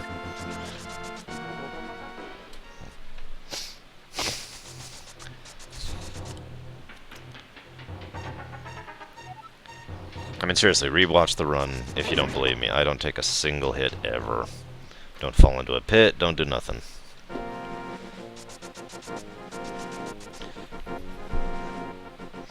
Yes, true APM, exactly. You have to hit these in a specific order. Not exactly hard to figure out.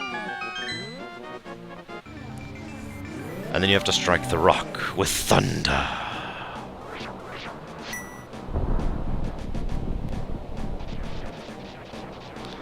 This was a rather infamous dungeon in the day, not because it was necessarily hard. It was all very fun. It was a very large dungeon, huge place. But it was just very infamous because, for some reason, it was really popular. Like, everyone considered Turtle Rock one of their favorite dungeons. Definitely want full magic for this. Hoo-ah.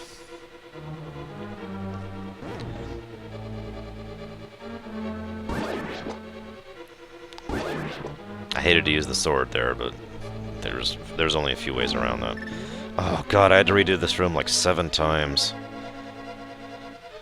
Getting efficiency on these hits is really irritating. And I'm glad you're pleasantly surprised, I mean, I hope, Joe Neutrino. Because if it's not, you know, we can talk about this. You don't have to break my legs, man. It's okay. I understand if you don't want to see more D&D blocks. Honestly, I was actually going to keep going, but my throat started going out on me. No, this is a different song. Same composer, though, Koji Kondo. So you might have, So that's probably my favorite trick, like, in the whole run. While you're doing the hook shot, you are actually invulnerable. And so if you aim it just right, you'll actually shoot through the thing. So because the only part of the hook shot that actually has collision is not the chain, it's the hit at the end. So if you manage to get it off at just the right moment, and you can do this, you know, playing easily, you know, casually or whatever you want to call it as well, you can make it so that the shot is over there on the other side of the screen, not getting hit by anything, and you are completely invulnerable the whole time. So you can just kind of stand there while the rolls of death are going right over you. Okay, I'm being a little disingenuous. It is actually harder to do than it looks, but whatever.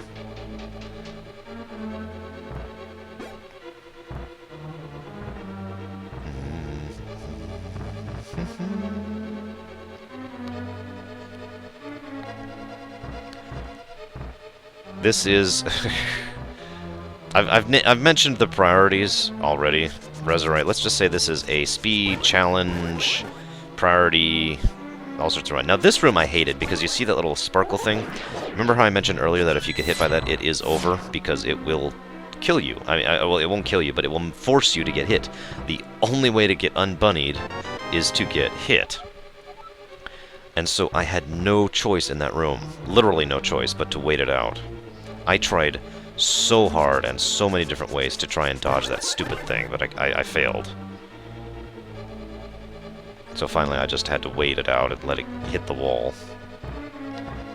A speed fun. You know what? I actually like that, K. We're going to start calling this speed funds. Because speed is the 6th, I think, priority? Also known as the last priority. You know, of all the reasons I'm doing this run, speed is actually the dead last reason. Not that I'm trying not to be fast, don't mistake me, obviously I am. But that's still the least priority. The biggest priority is to make this entertaining. Let's just put it that way. This is supposed to be fun to watch. It was fun to make. I want it to be fun to watch too. Is that so much to ask, man? That's another interesting trick, but not a lot of people know about. If you're on one of those blocks, when you switch them, you get the invulnerability flicker for a bit. And you could be like, yeah, okay, so... planning this route out actually took a lot longer than it sounds, because, I don't know if you could tell... There we go. I had to wait to the exact frame in order to get on this, in order to do this at the right pace so that I wouldn't get bait on anything. And you notice I'm actually taking a very specific route to still just barely squeeze by those flames and not get hit by any of them. Now, I could have used the hover truck to go right across that, but that was just, that room was too much of a perfect example of showing off and being entertaining. And I wanted to be entertaining rather than, you know, just kind of zipping through it. Like I said, speed was the last priority, so... Now, you'll also notice I never pick up the shield, which allows you to reflect those eyes. There's too many tricks that allow you to get by those eyes without having the shield. And that's true, you know, again, for casual play as well, so I just decided to not even bother. And yes, I love close shaves. Now, this boss, a lot of people hate. Because you have, well, a lot of people I know hate, because you have to use the ice wand to hit the redhead. And if you're not optimal with it, you'll run out of mana. But you'll notice it only takes a few hits if you know what you're doing. Like so. And that's the 2 heads dead. By the way, that's just me showing off that, once again, the spikes don't actually hurt. They're just there for decor.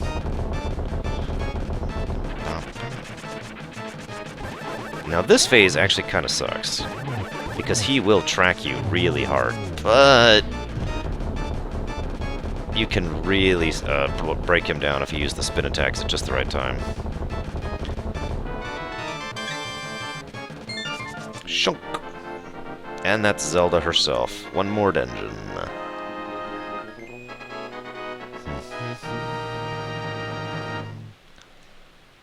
And now, Exposition Junction! I'm just kidding. By the way, anybody who's watched my D&D blogs, when I think of the 8-sided crystals, that's kind of what I'm picturing right there. I mean, I know, you know, there's only so many ways to interpret an 8-sided crystal, but that's actually kind of what I think of whenever I picture those showing up. They have good reason to, Stuart. They know what I can do to them.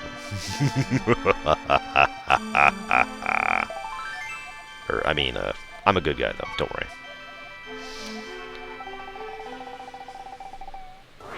Refilled my mana, which is great. Now, I mentioned this last dungeon was the most difficult planning one. You may be like, well, how difficult? I actually have a separate TAS on file, which is literally just the last dungeon. In other words, if you're paying attention, that means I got my way to here, and then just did a whole task just for the last dungeon to plan it out, because it is ludicrous. It is so insanely complicated to plot out this dungeon to be optimal and proper, and oh, you'll see what I mean. I love this place, don't mistake me. I was really, really, really pleased with how this worked out and the route I ended up using, but oh my god. Oh, trust me, there is significance, Joe Neutrino. I'm just giving you a visual impression. I'm not saying they're based off of this. That's actually completely not true. I literally didn't even make the connection until I mentioned it to you. So, don't think that. Also, the first portion of this dungeon, the underground portion, as I like to call it, is actually non-linear as well. So, you could do this in just about any order. I prefer this order because it rocks. We're going to be showing off with the Cane of Samaria again here in a second. And yes, we're still using the hover trick to do that. Love the Cane of Samaria. We'll be using a bomb sometime in the future. This is also a dungeon where I really show off that precognition thing with switching to an item long before, pretty much the moment I'm done with the previous one. And yes, I did just go through that fire. Like I said, you can really play with the hitboxes if you know where you're going, and you know what you're doing.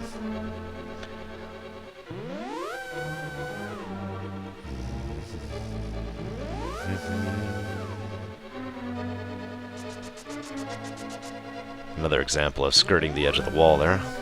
There's a way to skip this warp pad, but it's actually more complicated than it should be, and I needed those arrows. Like I said, this whole dungeon was completely planned out from day one. This was one of the more harrowing things. Those of you who've played this game normally know that you're supposed to light the torches which show you where the path is. But the path is not linear. Well, I said, I don't need a torch. Who am I kidding? So I just kind of did this. And here's where I used the bomb once. Fallen, just barely avoiding the anti-fury. And hey, it's these guys. And this time it's on ice. I mentioned how irritating the last fight was to do. It is absolutely nothing compared to this one. Skirting around on the ice. I don't know if you can tell, but I'm actually doing the flick trick to kind of give myself artificial momentum to fling myself around the room in order to get to the spots where I need to be in order to hit them with the arrows. And by the way, they're dead, in case you blinked and missed it. Again, absolutely needed those arrows.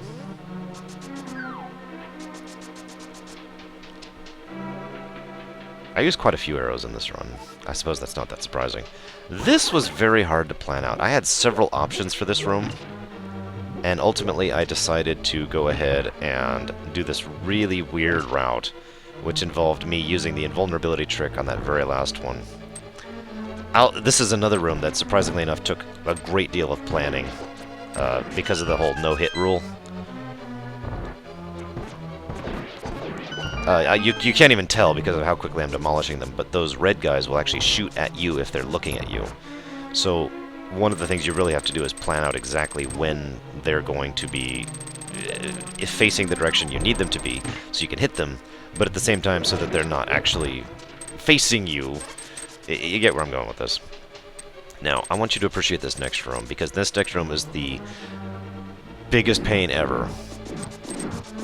That pattern of being able to dash across those took me so long to discover.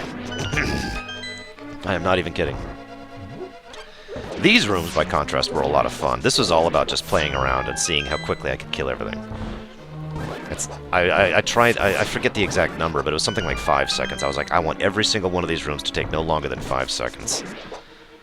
In several cases, I beat that by quite a bit. 2 seconds, 3 seconds.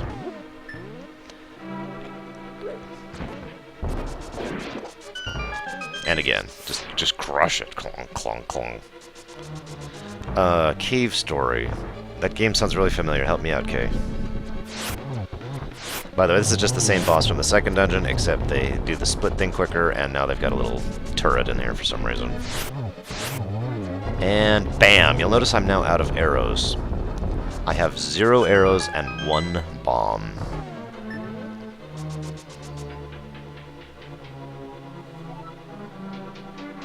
By the way, this is a great example of how to show off the Cane of Samaria. Love the Cane of Samaria.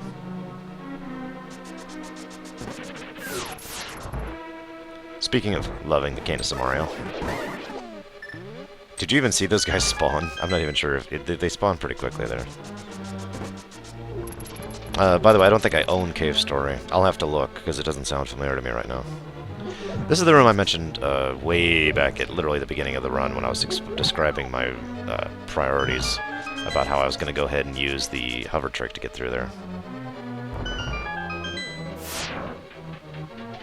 Because it was just going to be way too long otherwise, and I didn't feel like waiting 20 seconds when I could just use the hover trick.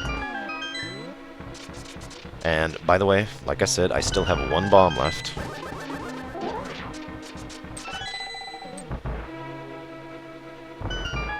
And now I have none. No bombs, no arrows. And 111 rupees. I will never use another bomb or arrow. Now, I hate Moldorm, and I just kind of felt like not giving him the time of day, so I just decided to go ahead and move on. You know, let's let bygones be bygones. You know, at the end of the day, I don't really want to kill him again. He deserves to have his life, don't you think? I mean, just think of what Moldorm could accomplish. Now, okay, you may notice I equipped the butterfly net. That's because I'm going to beat the second-to-last boss with the butterfly net. That is not a joke, by the way. This boss is actually really, really, really easy to cheese with the butterfly net. And here's why. Because the spin with the butterfly net is so slow, ironically, it works out great because you keep spinning, and you will deflect more than 1 shot with a single spin.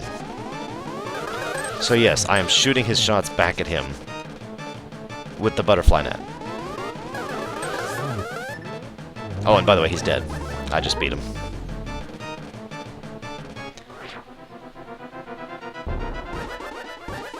This is actually my favorite moment in the whole game. There's so much that can be read into this moment. That 5-second piece there I could talk about for like 10 minutes. I'm not even kidding. But now it's time to do the last boss.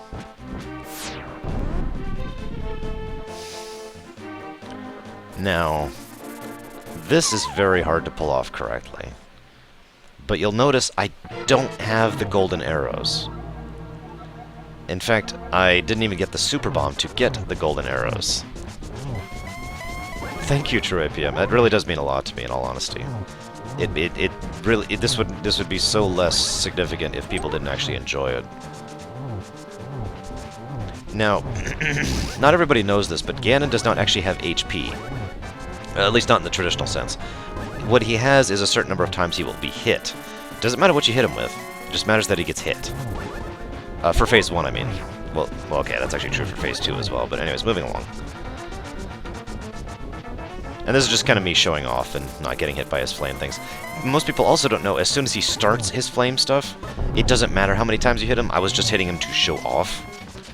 And here again, it doesn't matter what you hit him with, as long as you hit him before he does the next move. The moment, you can't see it, but I'm hitting him, which is making him do the teleport and jumping thing, rather than continuing his pattern. Now here it is. If you blink, you might miss it. There it is. Bam. Got it perfectly. Now, here's the really awesome part. Again, I don't have the golden arrows. How am I going to defeat this guy? Every time he teleports away, not towards, away, if you do a spin attack, you can hit him. You see, you hear the attack animation. You hear the ugh. Oh, yeah, that thing right there. You can hear me hitting him. The timing is very difficult to get, and you also have to make sure that you're keeping the torch lit. But you'll notice I never have to light the right torch. That's because in the original SNES version, you don't have to. If you get the left torch perfectly, every time, the right torch will never go out. So you get the left torch perfectly every time, and you get him with that, and he explodes and he's invisible because you're not actually supposed to be able to do this at all. And I decided to go ahead and stand on the Triforce of Courage when I beat him, because that just struck me as really appropriate. By the way, we're done. The end. Completed. The actual time for that would be 315,000 frames.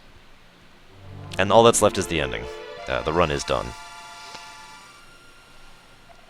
Actually, I think there's still input at this point, so going by TAS rules, the actual end of game will happen in like 10 seconds here. Sorry, I really like how that Ganon fight turned out. That I kind of probably made that look a little easy, but that was very, very tense and very difficult to pull off, even at a TAS level. And I really liked the way it happened, the way it was shown, you know, the way it looked too. And that's another thing about tassing, like Stuart was talking about earlier, or I was talking to Stuart about earlier, you know. Planning is not just, I want to have this for this room. You also have to know what tricks you're going to use where, in order, and because that can change your strategy.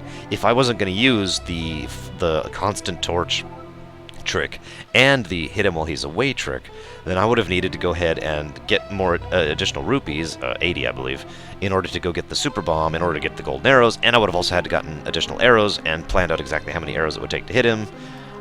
You understand what I'm going with here? That would literally have changed the strategy of most of my run, and I would have had to completely redone most of the Tower of Ganon in order to accommodate that. That's what I'm talking about planning in a TAS. Oh, here we go, hang on. And bam, time. That's it right there. Whatever the time was for that, I don't know, real time. But that was actually the last input right there. Finishing that dialogue. Fun little trivia fact. This is the only time in the entire Zelda series where Link actually gets the complete Triforce. I just felt like saying that because it's interesting to me, you know. Ganon gets it a few times, the King of Hyrule gets it once, but Link only gets it that one time. And yes, I have played Thief, and Thief 2 as well. I never actually got around to playing Thief 3, and I was told it was kind of bad anyways. Now, if I might diverge for just a second, I'll talk about this when I actually do my rumination of this game, but one of the things I really like about this ending, and one of the reasons it really sticks out in my mind, even to this day, when it comes to video game endings, is it is unequivocally a happy ending, but it never comes across as sappy. It never comes across as stupid. You understand what I mean? It is a happy ending. It is an earned happy ending. And that's I think that's really the distinction. It wasn't just handed to us. It's not just like, everyone's happy. No, we earned it. We went through all this, and we earned our happy ending. And all the people who are transformed, all the people who were injured, all the people who were dead. I kind of skipped by through a lot of it because I was going through the game at Mach 50, but a lot of the people you're seeing right now died during the course of this game. Like your uncle, right there, for an example, and the King of Hyrule, another excellent example. And there's a better section up ahead, but it has to do with probably one of the most tragic moments in the game, in my opinion. Which I'll talk about more in my rumination once I get there. But the ending just... I love this because this is so Zelda. It's not just, here's Link and he's awesome, and, you know, here's him living his life. No, here's everyone in the entire world who is now safe and happy because of Link. Because of what you just did. And I liked that. Here it is, the Flute Boy. You didn't catch this, but the Flute Boy actually got caught in the Dark World and was transformed into a tree. And left to rot there forever. But he managed to get out. He managed to be saved because, you know, you saved him. You understand? You, the player, did. I know that's a little bit meta, but if you think about it, there is a degree of truth there. And the lumberjacks are like, bow, bow, bow. I mean, yes, Link saved them, but you get the general point. There has rarely been a game where you are more the protagonist than Link, than in a Zelda game. I mean, after all, the reason he was called Link in the original Legend of Zelda was, this is the link to the player. That's not a joke, by the way. That is actually where his name came from.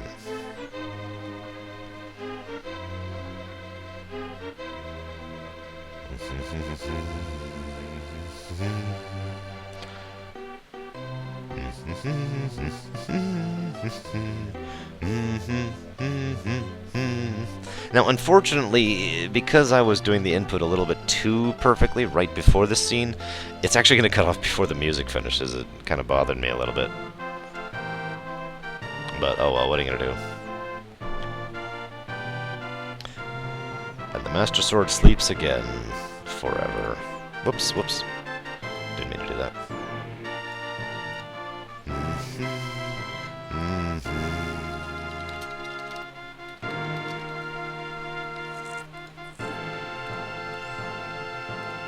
Now, something that's interesting about... Yeah, see, it cut off a little bit too early. Something that's interesting about this is that statement is actually correct, despite the fact that there are no less than 4 games after this, in this particular timeline in the Zelda series. The Master Sword actually never is used again in any of those. You use your regular sword in the Oracle games. Again, exact same sword in Link's Awakening. A generation passes, and the guy who uses the sword in Legend of Zelda, the original, is using the... oh, I can't remember its name, but it is clearly not the Master Sword, and that's actually made a point of in several cases. And again, in Zelda 2, it's the same guy using the same sword. The Master Sword never actually is used again in this particular timeline. I just found that fascinating, because in most of the other timelines, the Master Sword comes back in some manner or another. You know, Twilight Princess, Wind Waker. But not here. So that statement is absolutely true.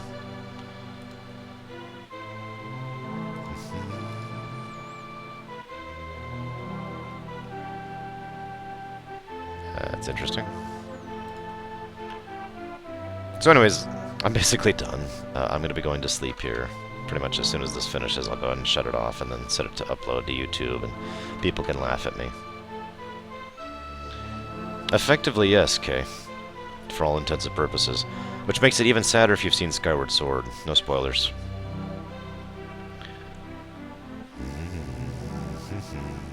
I gotta say one thing about Skyward Sword. I know I already did a rumination about that game, but I gotta say it really takes a lot to take a character I can't stand and actually make me feel bad about them, or sorry for them. Not a lot of games pull that off.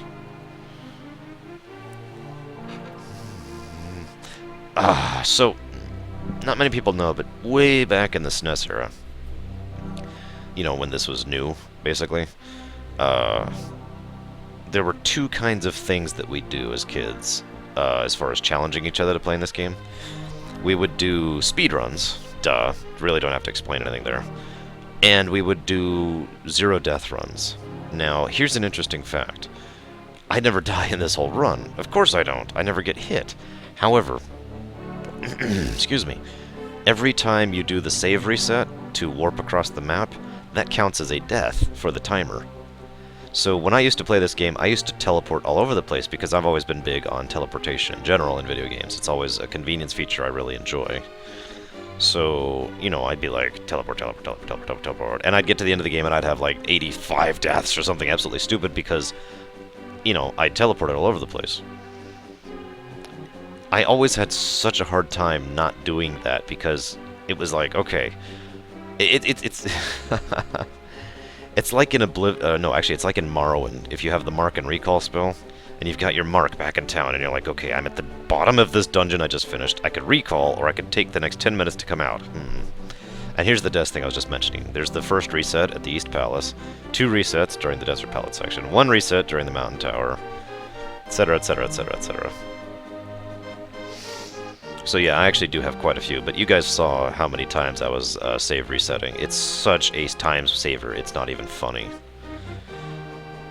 I should actually figure out what the total time is for this run, in terms of time, rather than frames at some point in time.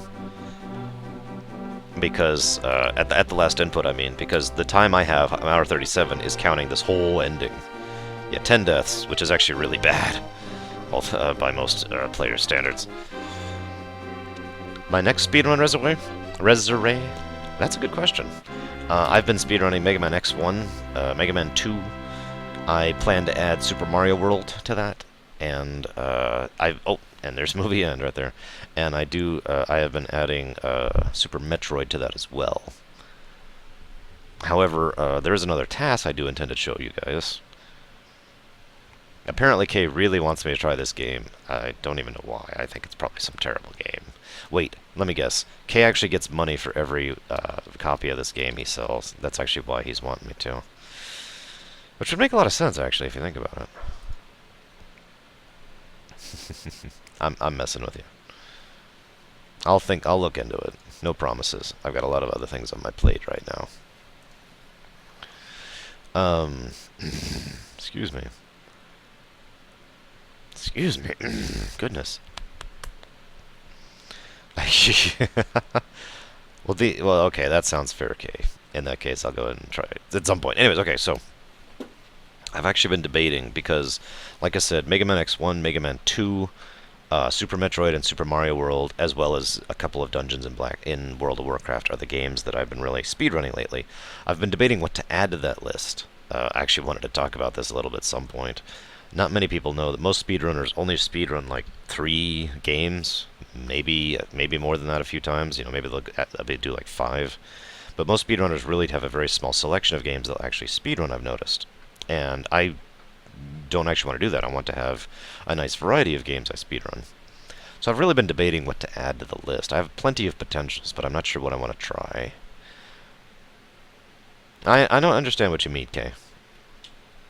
There is one game I do know I'm going to add to my speedrunning list, and that is a game you may have heard me talk about once or twice, maybe in passing, called Final Fantasy VI. Now, I fully intend to speedrun that without Joker Doom. I refuse to use Joker Doom. It's cheap. It makes the whole second half of the game... Hell, it makes like 2/3 of the game completely pointless. I refuse to use Joker Doom. So you will see me speedrunning what I like to call legit strats. Basically, I won't be using any glitches or anything. Maybe. I will debate the X-Zone thing. I'm not sure where I'm going to go with that yet. We'll see. Depends on the rules of the speedrun. Because if I'm doing a 100% run, I will have to use the X-Zone trick at least once. However, if I'm doing an any percent run, then I'm insane. But I might do that too. I'll need to debate that. That's the next big project for me as far as speedrunning goes. Anyways, I'm going to go ahead and get some rest, guys. So I hope to see you guys all tomorrow, aka today. Peace.